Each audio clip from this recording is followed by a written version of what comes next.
Okay. How long is it? An hour. Yeah. Your phone has to stay plugged in. Should I tell them that it might be Just let them know in the event it quits, because if our Wi-Fi comes back on, I might Is this bad lighting? You can't even see me. your backlit. Here.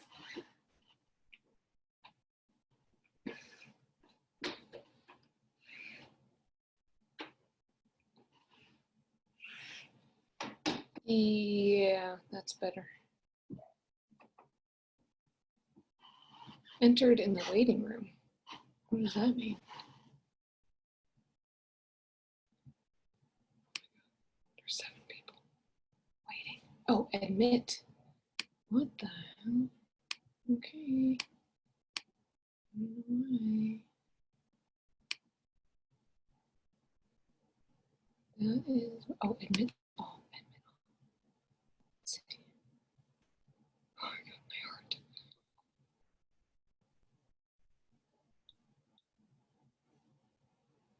Your volume turned down. Hello, can anybody hear me? I can hear you. Oh, awesome. That was strange. That when I signed on, it had everybody in a waiting room. Yeah, when I logged on, it said the host will soon let you in or something. So I don't know. That's interesting. I hadn't seen that before. Let me rename myself here.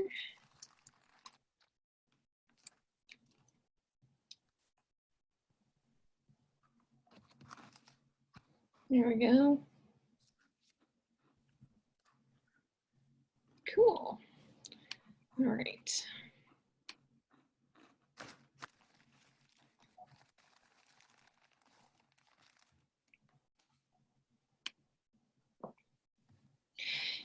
Is there too much backlight on my screen, Val? Can you see me okay? I can see you, but you kind of have a halo. Like an angel? How lovely. Maybe, oh, see, yeah, now I'm. Now you're, Yeah, you were. I'm gonna move here, I think. Okay. That might be better. How's it going, Becky? Oh, I'm ready for a nap now, but we survived another day. Good. Spelling with my kindergartner almost did me in this morning, but we survived. Yeah. Lots of teacher gifts, I think, after this. Yeah, exactly. We have a new level of appreciation. Yeah. Well, and the thing is, I've actually homeschooled my oldest before. Okay. So I feel like I kind of know, but it's so different because like I chose a curriculum and I chose everything. And this you're just being thrown at it. You can't go anywhere. So Right. it's just, it's not the same. Yep.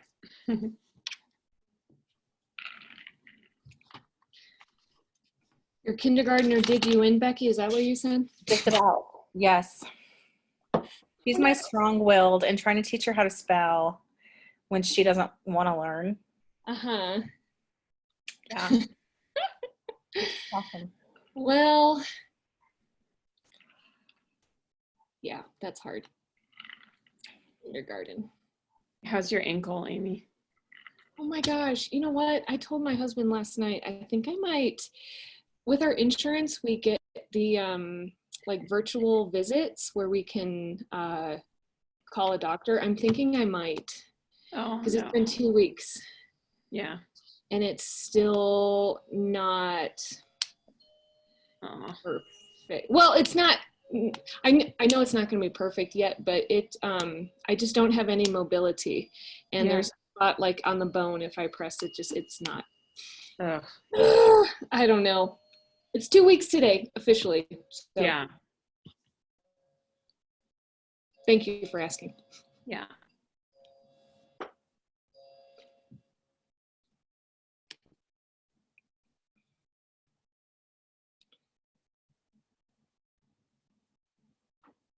Becky, did you were you able to sign on to the ADHA COVID call?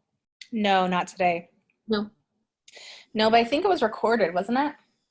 It was. Yep. Okay. Yeah, should be recorded in I'll talk a little bit about what they I was telling Val, they didn't really announce anything that I hadn't heard before, but it was a good chat. Okay, yeah, I'm anxious to hear. It was short too. It was about 35 minutes or so Okay. time. So. All right, it is 4:00. I got a message from Miss Lisa Westhoff. She is going to be signing on shortly. She did have a family errand that she had to run, so she'll be joining us hopefully very soon. And I want to welcome, let's see, we have a few people here. We have Jindy, Heidi, Larice, and Joan. Welcome. My name is Amy Rezvani. I'm the current chair of membership for the Colorado Hygiene Association. I'm a past president in 2015. I was president for the association. And I want to welcome you to this first of a few webinars that CODHA is going to host. We thought we would sort of mirror what the Colorado Dental Association is doing and just provide weekly touching base basically with our members, providing an outlet where we can just sort of communicate and talk together and meet up. So we're going to try to do this every Tuesday for you. Well, some of us are still working, but a lot of us are not working. So we do have the ability to take the time to do this, and I think it'll be kind of a cool thing to try anyway. So we'll provide, like we said in the message, we'll provide some updates, some different topic matter. Next Tuesday, we will have a focus on mental wellness. We're going to have a licensed counselor join us. So that should be pretty fun and interesting. So we'll look forward to that. So, at this point, we have basically a lot more questions than answers along with this COVID-19 situation. And us as the Colorado Dental Hygienists Association, we are trying to provide the most update information that we can along the way. And checking back to our website, I think is probably going to be the best resource as far as up-to-date information. So please use that as your go-to for questions, and certainly don't hesitate to reach out to us at info@codha.org. We're always available that way as well. But checking back to our website, Alyssa has been absolutely phenomenal at keeping that as up to date as she possibly can. So huge kudos to her. We are so lucky to have her. And Becky as well has been a rock star through all of this. Like I said, just use that website. That's what it's there for. ADHA is also doing everything that they can on our behalf. And I'm not sure if any of you were able to sit in on the ADHA lecture earlier today, but I'll provide a few updates about what they chatted about with us in a moment here. But maybe I will go ahead. Can I introduce you, Becky? Sure, I'll unmute myself. Yeah, so I'm Becky Comstead, the current president of the association. And yeah, I echo everything that Amy said. We're just really trying to get all the information that we can out to everybody in a timely manner. As she said, there's a lot more questions than answers. A lot of the questions that we see on Facebook and that we're getting in email are things that are trying to be worked on, but there's lots of people involved and lots of moving parts. And ultimately that means that there's a lot of unanswered questions still. But I don't know, did you want me to say anything specific, Amy?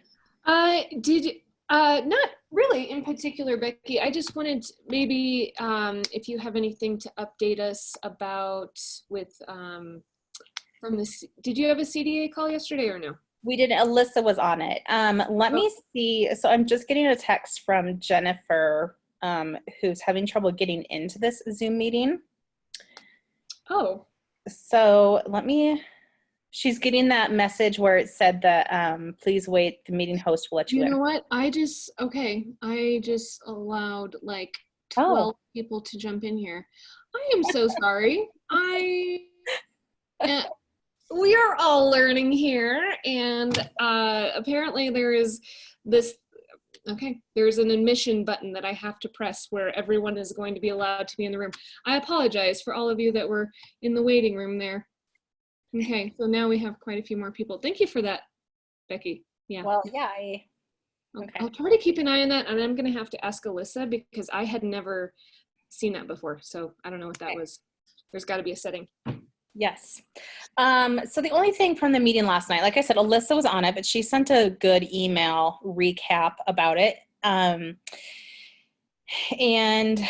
I think a lot of people's question is just, what does PPE look like when we go back? Yesterday, there was also a question about when do we go back? And then Governor Polis sent out his mandate to extend the closure. I think we all still expect that will continue, just because, I mean, my question to people wanting to go back is, where are you getting PPE? So, yeah. Mm-hmm. I know that just from being on calls in the past with them, some of the things that they're really thinking through in terms of what it looks like when we go back is, obviously there's talk of a vaccine, so they're trying to follow that. Pre-rinses, if any of those are effective or not. What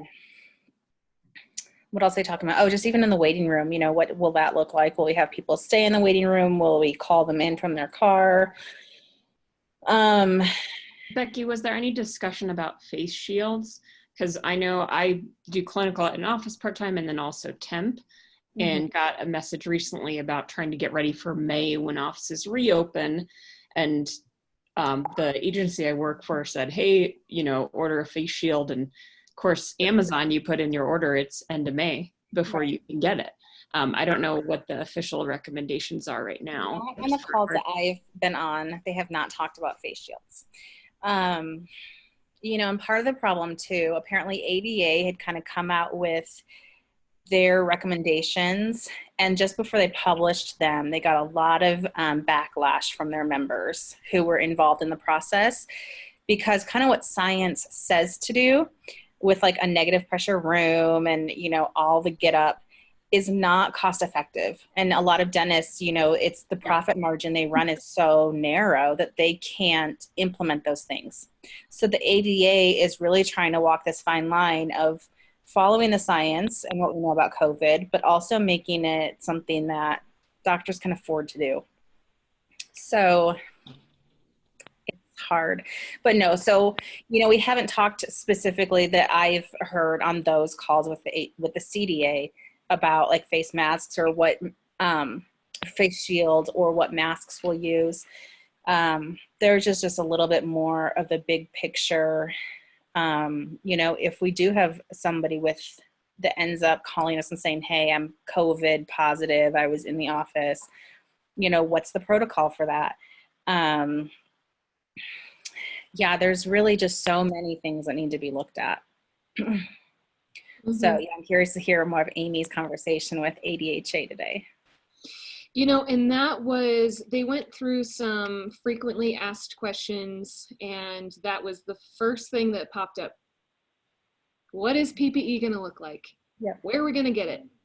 Is the CDC going to make any recommendations? Is the ADHA going to help make those recommendations? And it is a very gray area at this point. I don't think that ADHA did not want to really give any specifics about it at this point.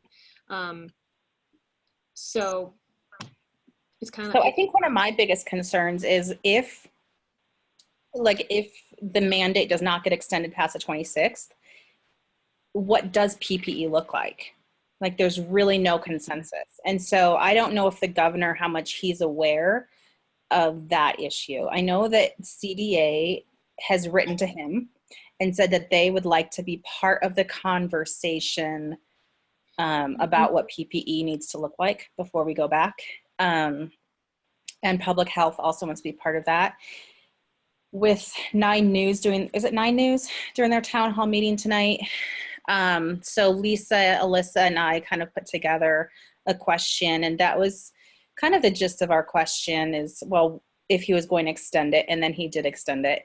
But if we can be part of the conversation before he allows that mandate to expire about PPE. Yeah, I think that's going to be huge because, you know, a lot of folks are finding out potentially they're not on the same page with their docs, or they're thankful that they are, but we're not sure what the official recommendation is. And so I thank you guys for helping be a voice for everybody. It's a hard situation. Yeah. Yep. Yeah, it'll be interesting to see what they have to say about that. And if they are able to answer that question tonight, Becky. I know, I kind of hope so. We'll Yeah. see. I'm curious if anybody on the call has specific questions, or I don't want to like hijack what you guys had No. in mind. Go for it. No, I just appreciate everything. I also I have an office that I work in full time, and we share space. So I know that everyone, including doctors, are antsy to get back to work. But I had a coworker, well, she works for the other doctor, text me, and she said, I don't feel comfortable going back to work. We already have patients scheduled on the 15th moving forward, you know, and this is before Governor Polis had come out with his extension. So I think it is nice that people can have this resource to go, we can't start yet. I know you've got, you know, front office working and doing all these things, but we're not allowed to go back to work. And I do, they did ask me, what about PPE? And I'm like, well, there isn't any to purchase right now. So I'm not really sure what the doc's thinking, but I do know that, you know, we probably are going to have that issue where it's either going to be more of a, you judge for yourself on whether you go back to work for that dental professional or not, because you're not ready to go back. And so hopefully that doesn't happen to a lot of people. I do know on the website there's a link to the OSHA document about how to handle emergency treatment and the PPE and the procedures for right now. But yeah, what that looks like and if OSHA is going to come out with a recommendation going forward is hard to say. Well, Lisa was on the OSHA call with Kim. Can you give some of what she said, kind of recap? So at the beginning of her OSHA class, she did talk quite a bit about COVID-19, of course. She said right now, they haven't really given any great guidance on PPE or what's to be expected, but her anticipation in changes are a few things. One, PPE and the type that we're using, not just masks, but also face shields and disposable, like the disposable gowns instead of just our lab jackets, that most likely those will be used for each patient, not like that you'd wear it all day. Like, I know I've done that in like public health in the schools before. We wear those, but we just use one for the whole day, but you would more than likely be using one per patient. What she spoke a lot about though, that the main concern and issue is the aerosol side of it and how long aerosols last in the air. And that is the biggest dilemma. We can probably protect ourselves fairly well, but it's how long that aerosol lingers, which there's some data. She said we're not really using the term like research because the research, there's not enough time for the research aspect, but the data is saying that it can be for hours, but it all depends on the type of room and the air circulation. So each office is very different. She was also talking about how, you know, we have like kind of 3 different models for dental practices, where you have like your one big open bay in like ortho and pedo offices a lot of times, which essentially then you could be infecting multiple people all at once if you have multiple patients. Then you have the really common kind of open concept where we have the partial walls, but we don't have doors to our operatories. I know that's how my office is that I work in. And then you may have some areas where you do have a closed off section of an office. But so she was saying, she's like, I don't know if, you know, it'll be better if you have more of an open concept office, not necessarily the bay, but will that dissipate quicker because it's not like contained within one room? Or so that is really the big thing. And I think that's maybe where ADA is having some struggles too, is determining the aerosol aspect of it, because that again then also affects how we can see patients. If you can only see one patient at a time and then no one for hours, and no one should be in the office, because we don't want to be breathing that in either. But it's the asymptomatic side of it that's the problem. If we could take everyone's temperature and screen them over the phone and know that we were okay, it wouldn't be as big of a deal. But it's the asymptomatic side of it that's a problem. She also kind of reiterated the fact that she doesn't want hygienists especially to anticipate that we will probably be back fully to work for quite some time, because even though we are very valued and important, right now we're in a crisis, and then there's going to be an interim phase in all of our lives and a lot of things we do even outside of our profession. And that may be months because of this fact that we don't have a vaccine and they don't have adequate treatment. If there was some treatment that we knew they could supply, that I feel like, me personally, that would make a big difference for me too. Like if I knew if I was having symptoms or had a patient that was having symptoms, you know, you could send them to the hospital or their doctor and they could get antibodies or some definitive treatment that had a high chance to help them, then it wouldn't be as problematic. So that was kind of her thinking. But she said hopefully they'll have some information soon, but not at this time. And then you just have the whole limitation of lack of PPE anyways. Mm-hmm. And I do have a dental hygiene friend who was in the process of working with another entity and setting up some mobile dental things before all of this happened. And she had been in contact with Henry Schein right before, as everything really started to take hold. And he had told her, one of the reps that she was talking to, that they don't anticipate to be back at normal capacity for supplies until July.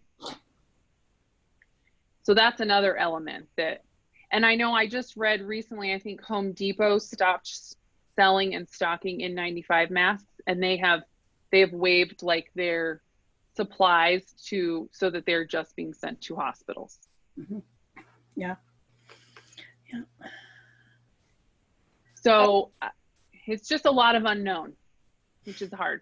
Lisa, one thing you mentioned that reminded me with the testing, and ultimately if our patients are COVID free and we know that, then really our PPE doesn't have to change. It's those asymptomatic. Right. And Henry Schein and a couple other companies are coming out with that like 5-minute test to determine, I'm not sure if it's looking for antibodies or active infection, but that's also something that CDA is looking at, just to see if that is an option, kind of screening patients. But that's a big cost too. Mhm. So everything, you know, comes down to it's very expensive.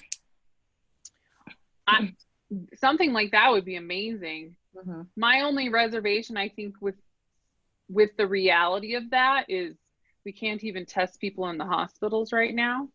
So again, Yeah. if they have a machine like that, we're going to be last on the list, Right. like production wise, which I mean, I would hope, because the reality is we're not going to have a vaccine within probably even 12 months, unless there's another vaccine that they can alter. But if there's an existing vaccine, we've got a better chance of getting something sooner. But something, I feel like the interim phase is going to be a long one, which is hard. It's very stressful on so many levels. Yeah. Do you guys all work for dentists who are pretty supportive, or are they getting like putting pressure on you? What are you guys feeling with all of this and from your doctors? Very supportive. Yeah, I'm very blessed. They're just going based off ADA guidelines, and they've just been emailing people based on those updates. Yeah, but I know that's not the case for everybody.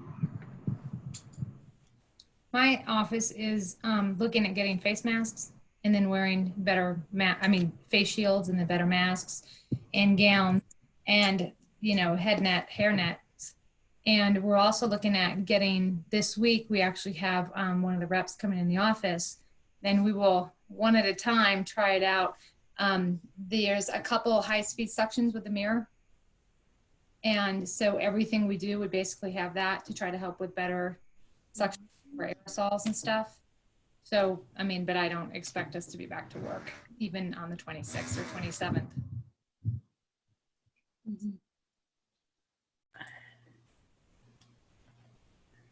Yeah, I know the isolate type system. I don't know if there's certainly probably not any data related to COVID, but related to how many aerosols in general end up in the air if you're using that for every hygiene procedure. That's also a big investment. But then at least potentially you wouldn't have to change all PPE. I don't know the data on that. Does anybody have that? We use the isolate in our office. You know, the doctor uses it, and then also the assistants, and I've assisted because occasionally I have a patient not show up, and you have to use a high-speed suction because there's still droplets and aerosols coming out because that's all the way around the back of the throat. So it's not really powerful enough to suck all of the aerosols and everything down for anybody who doesn't use it. You know, it's just like a little shield, silicone shield that goes around the back. So it's very nice. Kind of definitely better than just your suction, but yeah. But they usually have both anyways. And we did try, I think it's Dentsply. It's a high vac section that connects, it's like an extension cord that has the high vac section with the little mirror, and that might be what they're trying. And unfortunately it wasn't very nice for a hygienist because it's it doesn't bend very well. So I was struggling more trying to get it into position and not able to actually clean my patient. So we entered with an open mind, and I did try it more than the one day. And after the week, the hygienists that were there, it just didn't work really well for us. Hopefully, you know, maybe they've modified it a little bit where it can be moved, but it's very heavy and you really have to like have it firmly grasped in this little, you know, crotch area to get it there. And it's just not, it's cumbersome. It makes it a little hard. The isolate works great. I've used that too, but you know, it doesn't suck everything out. So. Well, doing the laser right now and having to use a high speed suction, I still have, you know, it's, you know, you have a regular suction and you're trying to pull the cord over anyways and hold it while you're doing everything. So we'll see. Yeah, I'll go into it with an open mind. At least they're trying to figure something out for our. Yeah. You do have to go in it with an I need your help. It's different. It's definitely different. Not sure what happened here. I didn't touch it.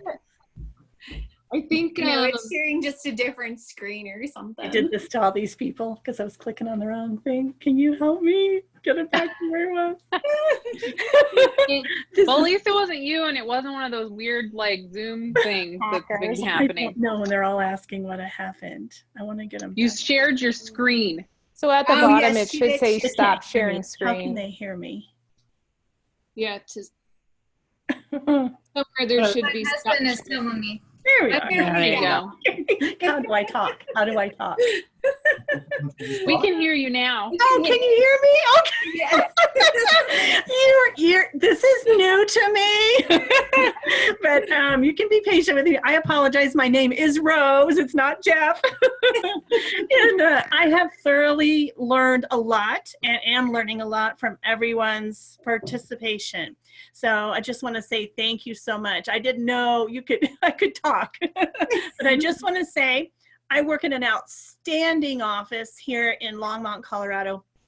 And they are on top of everything, and they're just waiting to see what the PPE is with an understanding. I work with two other hygienists with a full understanding that it's going to be a slow reprocess to be back to where we were, and know it's going to be months. I hope it's not that long, obviously, as you all do, but they see that the magnitude is too uncertain with people that are asymptomatic, and know that there's going to be requirements, and that they're just on hold until we see what it's going to take and what recommendations have to be set forth. So I appreciate everybody, and I just want to say I'm sorry I messed it up.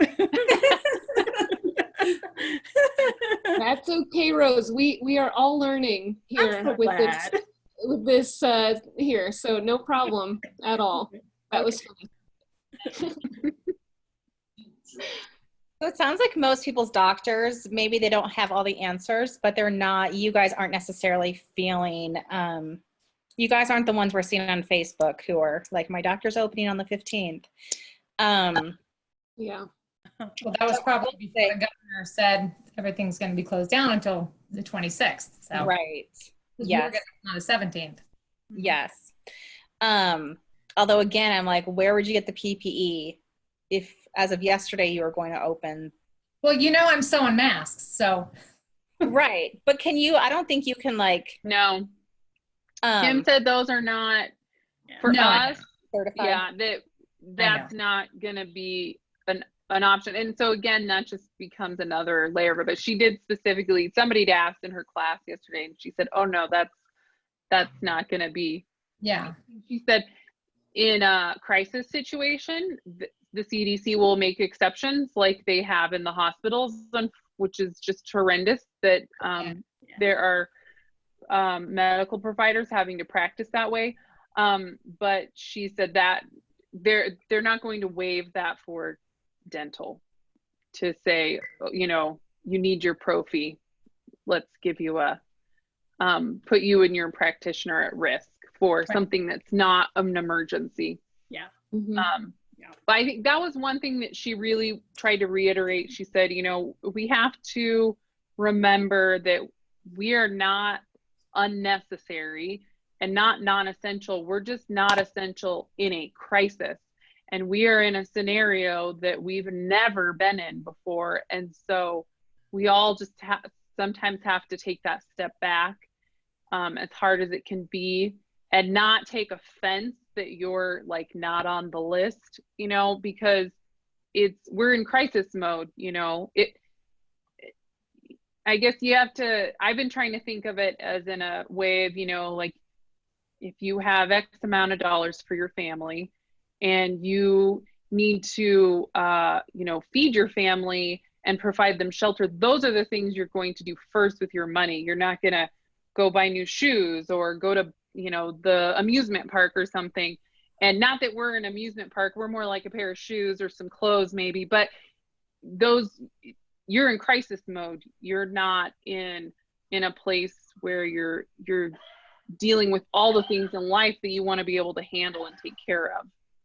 Well, and that's a good point, Lisa, because you hit the nail on the head with crisis mode. So I work at the Colorado Coalition for the Homeless, where we have a team. My hygiene team is 10, and we have we're acting as pharmacy techs, medical assistants, trash taker outers, whatever needs to happen. And of course, we're limited to essential services. But one of the dentists asked me today, because fortunately we have a very supportive dental director who's amazing, but some of the dentists still work in private practices, like urgent care dental facilities. And the question that they were all scrambling to ask was, and get an answer to, was, people are going to be gracious for a while, like employers, but then it's like, I can't pay the bills and we need to do what we need to do. But then if something goes down regarding PPE, regarding other things, what does anybody's liability say? Has anybody explored that, or is this I'm just wondering if anybody's had that come across their board yet. That, I think that's kind of, it was a question I think Val and we had submitted to her, she's Maureen West.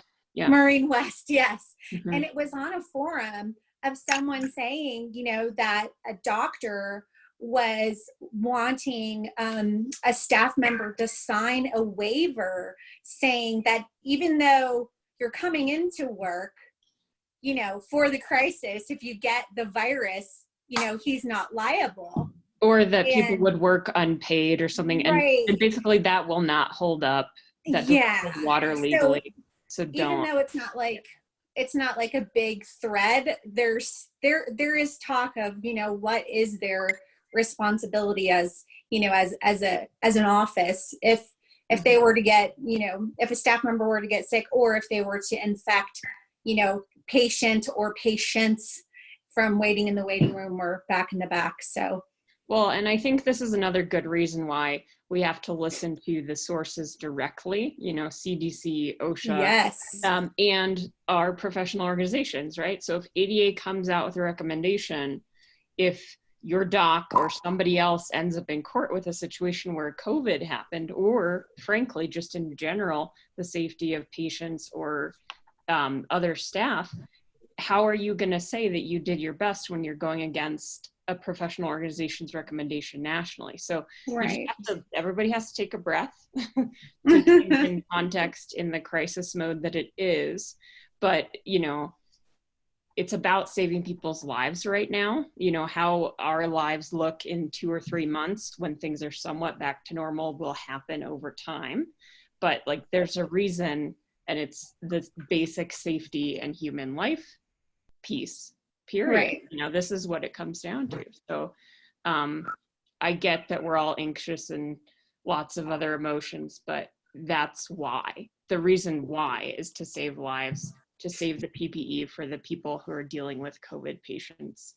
And as stressful as everything else is, like, that's what it comes down to, you know? Mm-hmm. Yep, good thoughts. Lisa, could you remind you said it was a session with Kim Lonslager? Kim Laudenslager. So Yeah. you know, she does her OSHA classes every year throughout the state and other places. So for her April classes, she's doing them all online. She's maintaining her schedule, but she's doing them all online. So there was one yesterday, and today I think there was one from 1 to 5. And then there's 3 others. There's 5 total in the month of April. They're normally like on the Front Range. Like, I think yesterday's was technically the Boulder. There is a link on our CODHA website under events and CEs. I'll find it and I'll post it in the chat. So great, thank you. One thing to remember, on our website, it has all of her April meetings. It's okay, I'm sorry, the 6th, the 8th tomorrow, the 10th, the 13th, and the 15th are all online. She's planning on her August, September, and October ones to be in person like usual. But she did say, you know, that assuming that everything calms down by then and we have a better handle on the COVID-19 crisis. So, but she is doing all the April ones online.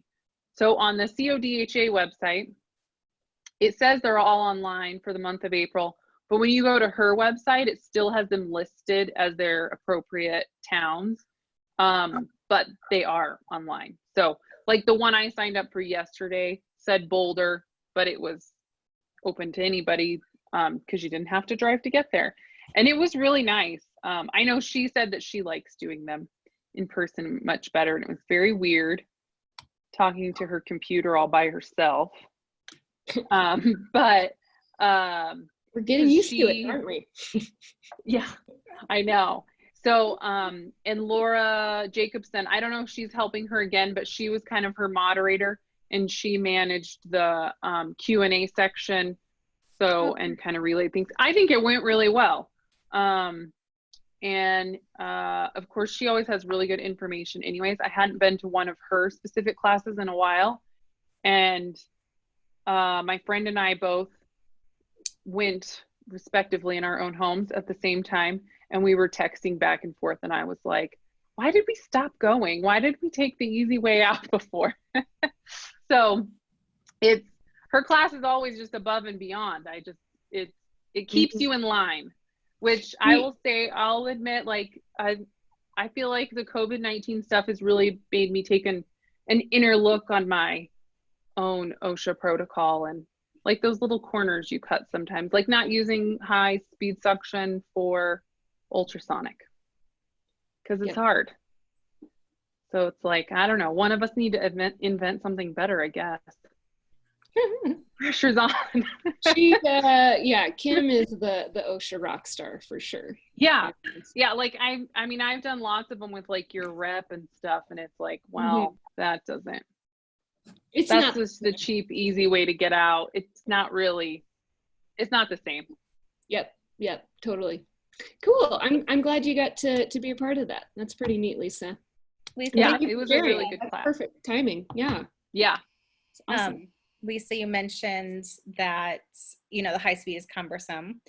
And I just remember hearing from people who like lived through the AIDS epidemic when that happened, that the first round of PPE changes were so awful and uncomfortable. And now like it's so easy. And so I expect that the first year or two, we might hate a lot of the changes, like high speed, but I imagine that as people get more creative, like we'll start to see some pretty cool adaptations and my mom's a hygienist too, and she graduated in 81, and the AIDS epidemic started in 85, which just happens to be when I was born.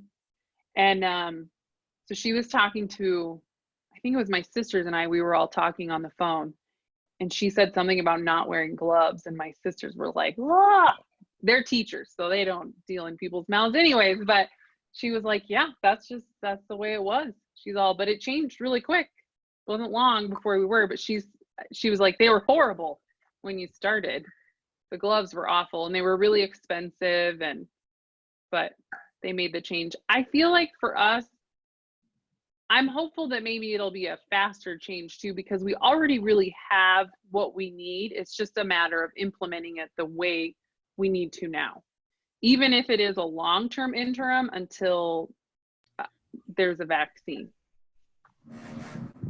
And then hopefully we have a better plan and process and reaction time to the next time something like this happens, because I feel like we're all so interconnected across the world anymore. Like these types of things will become more common, but I'm hopeful that we'll have a better system in place as not just a country, but as a world too.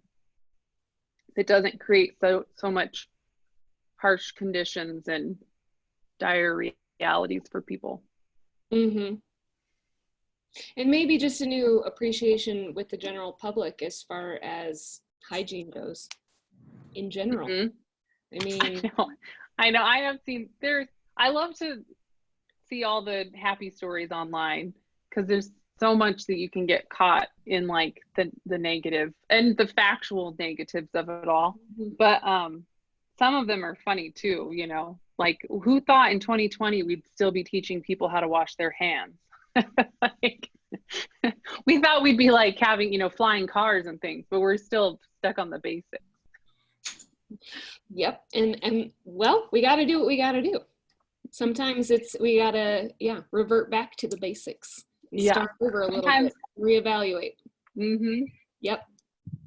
I think that was a good thought, Becky, just to see kind of where everybody's doctors are at as far as support and whatnot goes. On the ADHA call today, it does not seem like every state is on the same page. And I think that we're pretty lucky here in Colorado that the Dental Association and the Hygiene Association are very coercive. It's a great relationship, and we're in very close contact, and we have great relationships with the dentists, but that is not the case for a lot of other states. And it seems like a lot of the questions that were coming through were, like you were saying, Becky, what if my dentist is doing some, still practicing? How do I report certain things that are making me uncomfortable, etc.? So it was kind of alarming to hear that, but also it's just the reality of the beast that, I don't know, we're all in a position that we weren't in before, obviously, but it was interesting to hear that, and I am very grateful that we do have the dentists and the CDA to support us and help through this situation. But I'm not sure if any of you other hygienists were on the call with ADHA earlier today, but I wanted to share, I'm not sure if that you saw, they were doing an advocacy campaign where you could directly send a letter to your legislators. To your legislators in basically to consider dental professionals when changing and making new mandates and designing these relief packages, etc. There were over 64,000 messages sent by the hygienists through that campaign. So they said that over 21,000 hygienists sent messages, which I thought that was so cool. That is like mind-blowing. That's so many. So if you were able to do that, awesome. Thank you. I think that was a really cool thing that ADHA had set up for us, made it so easy. It took me like 5 minutes to do that. And what a cool thing that I'm sure is making a difference. But just to give you a brief update of what we talked about in that meeting, and I'm assuming that ADHA will continue to provide these meetings like we are. They're not going to do a weekly basis, but they might throw a few in there here and there. But they did say that the part of the relief package with the unemployment, a lot of states are moving to providing unemployment benefits, not just the 26 weeks, but they're extending it to 39 weeks. Which I don't know, I didn't know that. So that was news to me, as well as additional up to $600 per week in some cases for some people. I'm assuming that's sort of state by state basis, but they did touch on that. Which I thought was pretty interesting. Like I said, in that chat, there wasn't a whole lot of news that I didn't already know or hear before elsewhere, but that was something new. As well as always keep in mind that ADHA does have a dedicated email for questions and concerns about COVID. And I did post it on social media, but it's RDH COVID info at adha.net. And they are really quick to respond to that. They have a lot of people kind of on the front end responding to those messages. I'll write it in the chat box here, but that's RDH COVID info at ADA. another resource too, as well as, of course, our website. Like I was saying at the beginning, Alyssa's awesome. And she's just so quick to update that, like minute by minute information. And we are so grateful to have her. So definitely use that as a resource as well. And if you hadn't noticed, your ADHA membership dues, if you're on the quarterly payment plan, you were due to have a payment come out in April. They're postponing that until the end of May, which I thought was really considerate. So that was super helpful. And they have launched this new program called CE Smart. And it's really neat. It helps you track all of your CE credits. And I logged on there today and they have like 20 courses that you can take right now when you're not doing too much other stuff. It's kind of convenient that way, but it's free for members. It's like a $30 package that if you are a member of ADHA, you can sign up for this. It makes it super easy to keep track of all of your CE when it comes time to renew and to look all that up and make sure you have all your ducks in a row. So something to take advantage of. Absolutely. I thought that was really, really neat.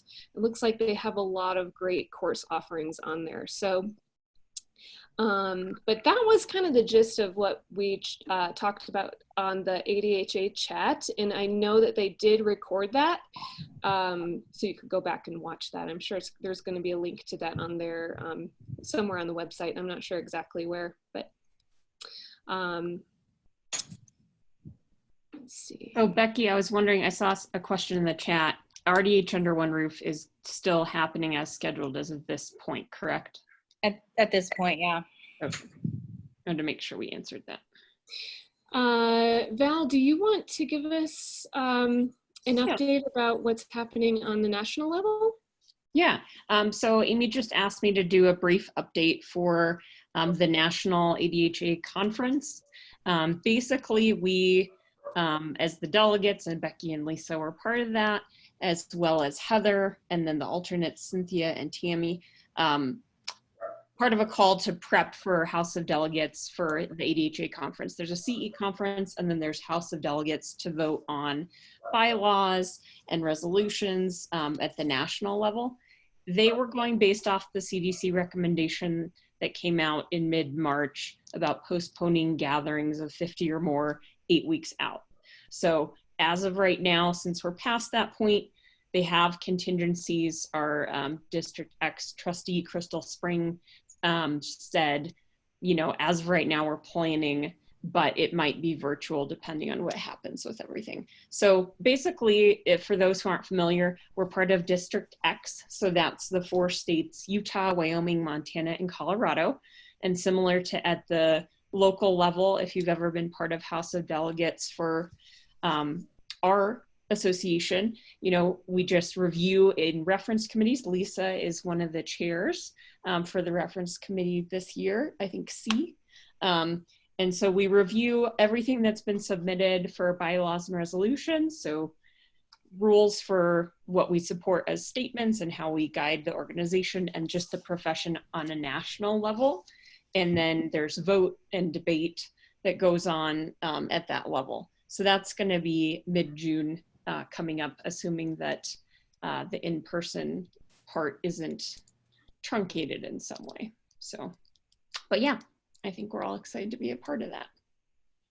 It'll be interesting to see. Hopefully that will be able to still happen, because I know a lot of people are excited to go to New Orleans for sure. But yeah, the conference is always so great. If you've never been to an ADHA annual session, it really is such an empowering week, and to hang out with hygienists from all over the country is so cool. So if it's ever something you've been considering, maybe not this year, but next year or the years moving forward, definitely think about it, because it's really, really neat. Awesome CE national speakers. So very, very cool thing to be a part of. So yeah, thanks Val for that update.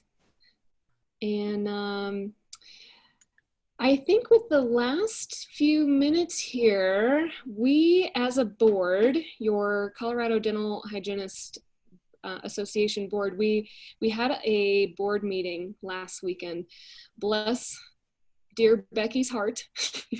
It was a big one. We had a lot to talk about. We got through it all. It was great. But I thought I would have Lisa just give some kind of review of that board meeting, if you wouldn't mind, Lisa. If my mind can remember all of it. It was a whirlwind. We talked, of course, a lot about COVID-19, as that's been like the topic of conversation for everything. I think most of you are probably very aware of all the things that we've done and the wonderful things that Becky has done. She really like jumped on that bull right away on the 17th of March and really went at it before things were really in place to try to really help protect all of our hygienists in Colorado, because there's a lot of emotions going on that week, a lot of things flying through the air. So we took care of that. And then one of the main things that we talked about too, that we did make a change to, is that, so in the past few years, we've had a really big annual session for our state in the fall.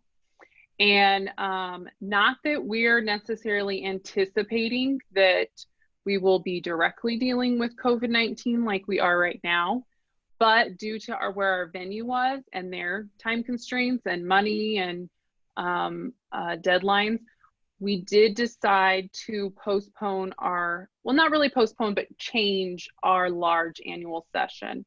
So we're going to kind of tone it down a little bit this year. There were a couple reasons for that. One of them mostly being that we want to maintain our fiscal responsibility to all of our members. And if we continued to wait and see how things panned out with the crisis, we were very likely going to be spending and losing thousands of dollars that we would not be able to recoup.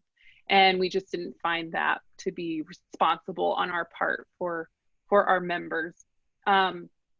So we're working on what our new House of Delegates and annual session will be. I'm hopeful that we'll have lots of people want to be part of House of Delegates, and we will have some small amounts of CE.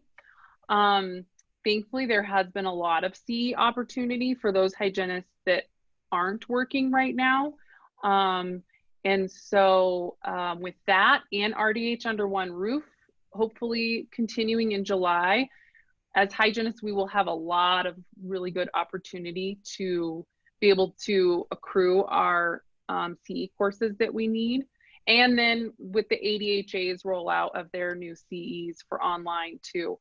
So there are a few factors that we felt comfortable kind of making that call ahead of time to change that. So we will be in touch with all of you on how our House of Delegates and annual session looks, but we're kind of thinking more of a one-day kind of longer session instead of multiple days.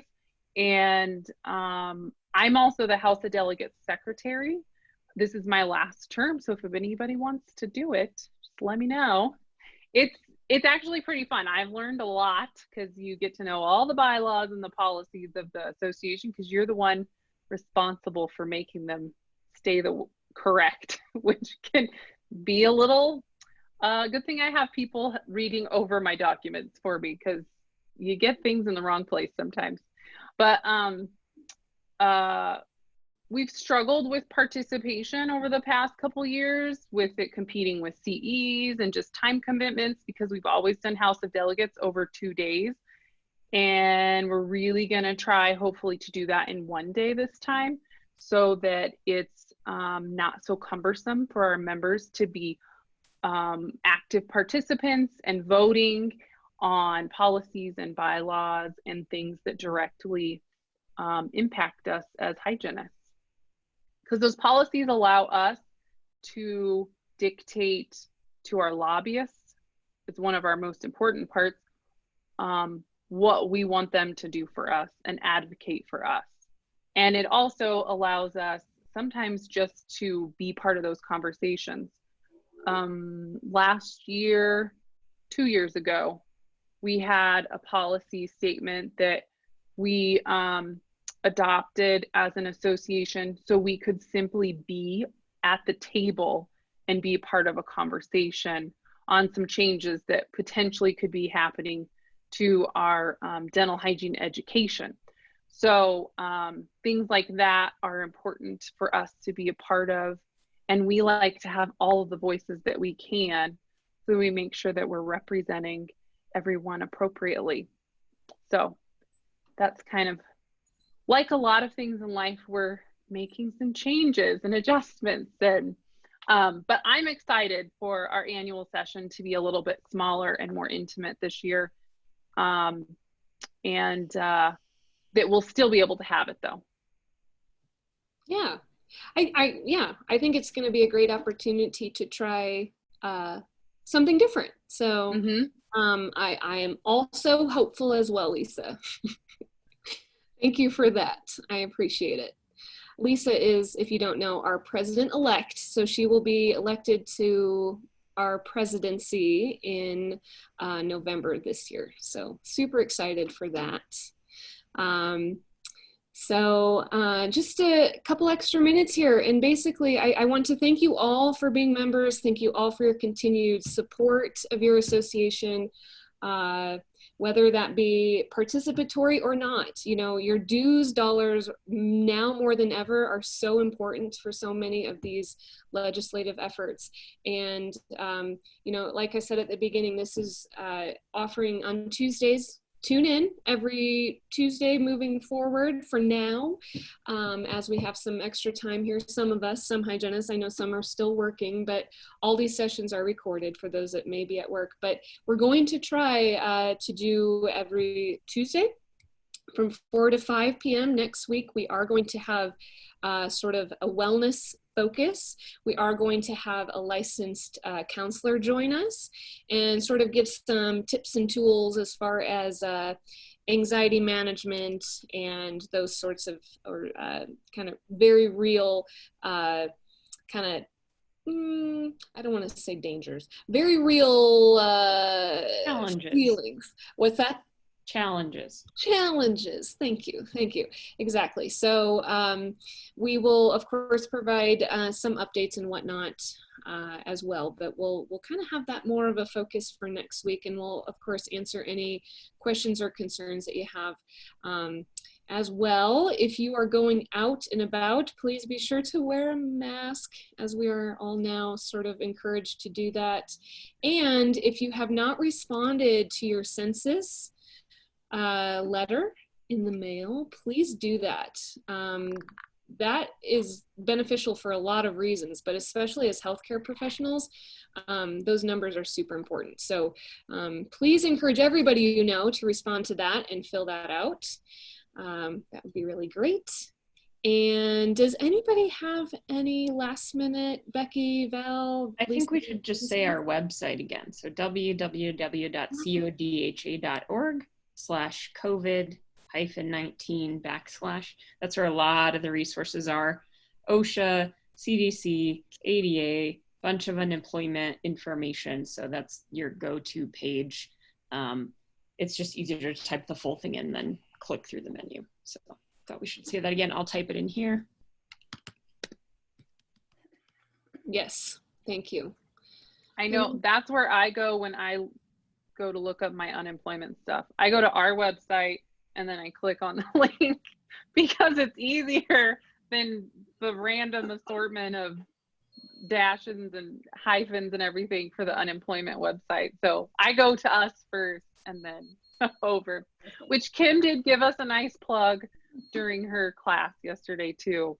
She really, I was very thankful, really pressed upon all the providers that were on her call to not rely on social media for your factual scientific information, to go to the good sources, the CDC, CDA, CODHA, ADA, ADHA. because they're going to give you what you need to know. Mm-hmm. Yep. Exactly. Good reminder for sure. And I typed in the box down here, the email address for ADHA if you have any questions that you'd like to go directly to the national level there. Any last minute thoughts, Becky? Madam No, President? nothing Nope. from me. Any other questions from anybody? When does Polis's question and answer start again? Is I it think 7? it's 7 tonight. 7, okay. Yeah. All right. Thank you all so much. Please be well.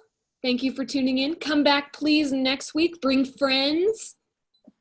Tell 2 friends, they'll tell 2 friends, okay? Appreciate it. We'll see you guys next time. Guys. Thank you. Bye. Thanks very much. You're welcome.